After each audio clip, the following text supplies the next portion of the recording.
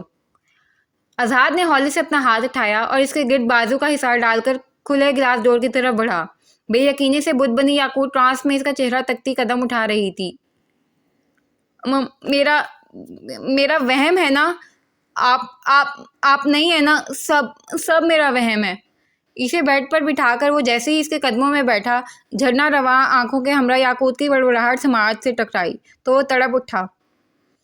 کچھ وہم نہیں ہے بھائیو کی جانو۔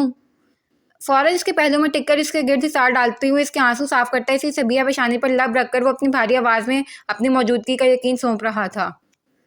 بھائیو، میرے بھائیو۔